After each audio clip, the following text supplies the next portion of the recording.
Moment of inertia of an annular disc ആണ് നമ്മൾ പഠിക്കാൻ പോകുന്നത്. അതിനകത്ത് തന്നെ ഫസ്റ്റ് ആക്സിസ് എന്ന് പറയുന്നത് moment of inertia of an annular disc about an axis passing through its centre and perpendicular to its length. ഇനി annular disc എന്ന് പറയുമ്പോൾ അത് ഡിസ്ക് പോലെ തന്നെയാണ്, പക്ഷേ അതിൻ്റെ ഇന്നർ റേഡിയസിലുള്ള റീജിയൻ എന്ന് പറയുന്നത്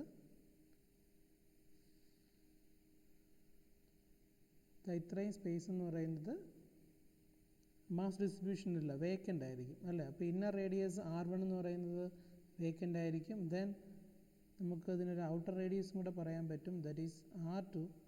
അപ്പോൾ മാസ് ഡിസ്ട്രിബ്യൂഷൻ എന്ന് പറയുന്നത് R1നും R2നും ഇടയിൽ മാത്രമേ ഉള്ളൂ.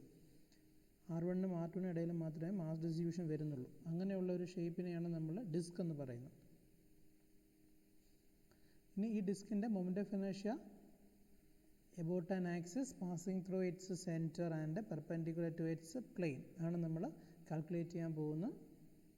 So capital M is the mass of the annular disc ഉണ്ട്. അപ്പോൾ ഇത് കാൽക്കുലേറ്റ് ചെയ്യുന്നതിന് മുമ്പ് നമ്മളൊരു ക്വാണ്ടിറ്റി ഡിഫൈൻ ചെയ്യണം, that is called mass per unit area.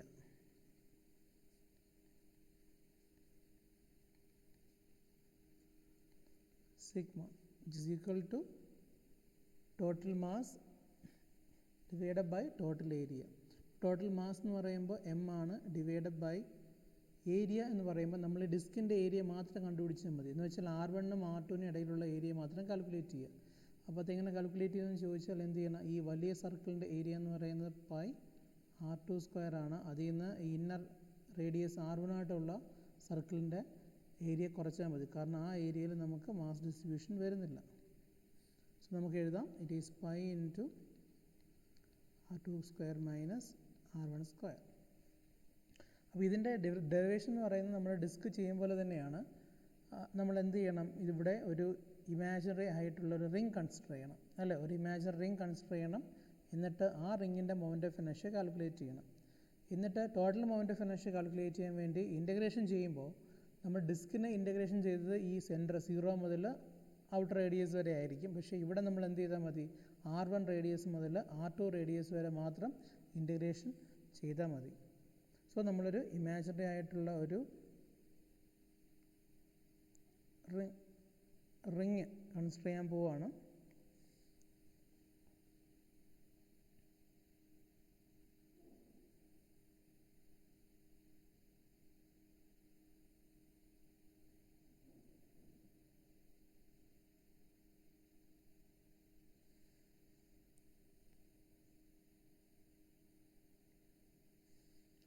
So ഈ ഇമാജിനറി റിങ്ങിൻ്റെ റേഡിയസ് നമ്മൾ R ആയിട്ട് കൺസിഡർ ചെയ്യുന്നു. ദെൻ ഇതിൻ്റെ തിക്നെസ് എന്ന് പറയുന്നത് DR ആയിട്ട് കൺസിഡർ ചെയ്യുന്നു. അപ്പോൾ റേഡിയസ് R, തിക്നെസ് DR ഉള്ള ഒരു റിങ് നമ്മൾ കൺസിഡർ ചെയ്യുകയാണ്. ദെൻ നെക്സ്റ്റ് നമ്മൾ എന്ത് ചെയ്യുക, റിങ്ങിൻ്റെ മൊമെൻ്റ് ഓഫ് ഇനേർഷ്യ കാൽക്കുലേറ്റ് ചെയ്യുക. So moment of inertia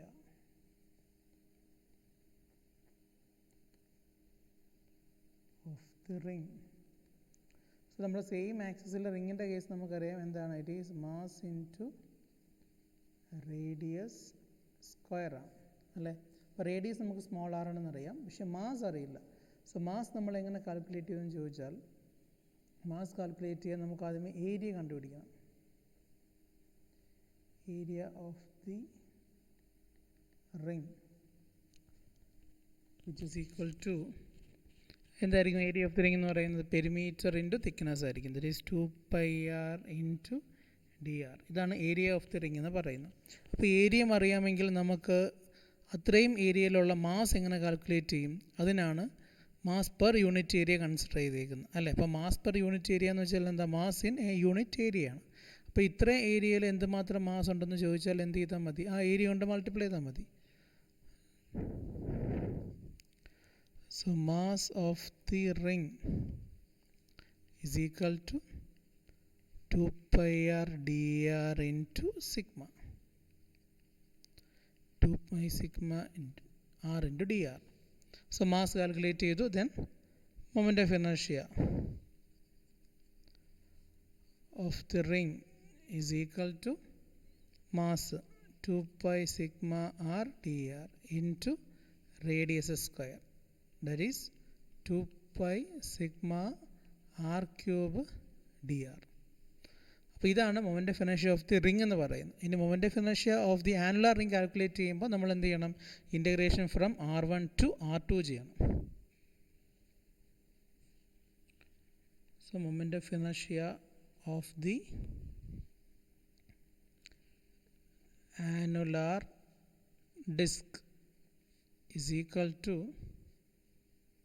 integral R1 to R2 2 pi sigma r cube dr.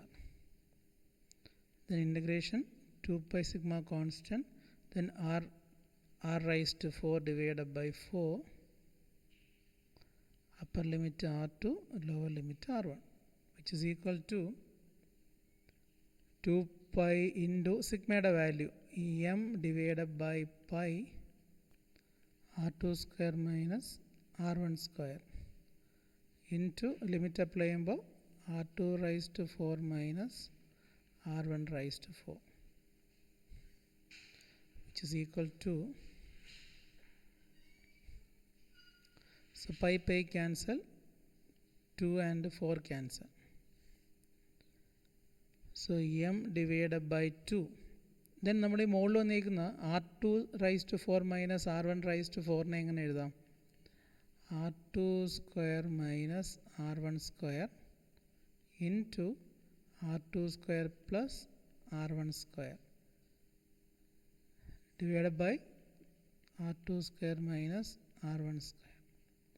എന്ന് വെച്ചാൽ ഇത് എന്ന് പറയുന്നത് എന്താണ്? ഇപ്പോൾ നമ്മൾ R2 സ്ക്വയറിനെ എ എന്നും R1 സ്ക്വയറിനെ ബി എന്ന് കൺസിഡർ ചെയ്താൽ ഈ എഴുതിയേക്കുന്നത് എന്താ? It is A square minus B square ആണ് അല്ലേ? So A square minus B സ്ക്വയറിനെ എങ്ങനെ റെപ്രസെൻറ്റ് ചെയ്യുന്ന? A plus B into A minus B. അതാണ് ഇവിടെ എഴുതിയേക്കുന്നത്, A plus B into A minus B. So ഈ രണ്ട് ടേംസ് ക്യാൻസലായി പോയിട്ട് ഫൈനൽ ഇക്വേഷൻ എന്ന് പറയുന്നത് M by 2 R2 square plus R1 square or m r1 square plus r2 square divided by 2. ഇതാണ് moment of inertia of the annular disk about an axis passing through its center and perpendicular to its plane എന്ന് പറയുന്നത്. ഡിസ്കിൻ്റെ ആണെങ്കിൽ നമുക്ക് എന്ത് കിട്ടിയാണ്? ഡിസ്കിൻ്റെ ആണെങ്കിൽ mr²/2 എന്ന് കിട്ടും. ഇവിടെ രണ്ട് റേഡിയസ് ഉണ്ടായതുകൊണ്ട് m into r1 square plus r2 square divided by 2 എന്ന് കിട്ടും. ഇനി നെക്സ്റ്റ് ആക്സിസ് എന്ന് പറയുന്നത് moment of inertia of an annular disc about its diameter ആണ് അല്ലേ? അപ്പോൾ നമുക്ക് ഡിസ്ക് ഇങ്ങനെയാണെങ്കിൽ ഡയമീറ്റേഴ്സ് നമുക്ക് എങ്ങനെ വേണമെങ്കിലും കൺസിഡർ ചെയ്യാം അല്ലേ? ഇൻഫിനിറ്റ് ഡയമീറ്റേഴ്സ് കൺസിഡർ ചെയ്യാം. തൽക്കാലം നമ്മൾ ഒരു ഡയമീറ്റർ എക്സ് എന്ന് കൺസിഡർ ചെയ്യുന്നു, അടുത്ത ഡയമീറ്റർ വൈ എന്ന് കാൽക്കുലേറ്റ് ചെയ്യുന്നു. അപ്പോൾ ഇത് നമുക്ക് പെർപെൻഡിക്കുലർ ആക്സസ് തിയറം വെച്ച് കാൽക്കുലേറ്റ് ചെയ്യാൻ പറ്റും. പെർപെൻഡിക്കുലർ ആക്സസ് തിയറം വെച്ചിട്ടാണ് നമ്മൾ moment of inertia of the annular ring disc ആണെങ്കിലും നോർമൽ ഡിസ്ക് ആണെങ്കിലും റിംഗ് ആണെങ്കിലും എല്ലാം കാൽക്കുലേറ്റ് ചെയ്യുന്നത്. എബൌട്ട് ഡയമീറ്റർ കാൽക്കുലേറ്റ് ചെയ്യുന്നത് പെർപെൻഡിക്കുലർ ആക്സസ് തിയറം വെച്ചിട്ടാണ്. ഇതിന് നമുക്ക് ഓൾറെഡി അറിയാവുന്ന ആക്സിസ് എന്ന് പറയുന്നത് എന്താണ്? An axis passing through its centre and perpendicular to its plane എന്ന് പറയുന്നത് എത്രയാണ്?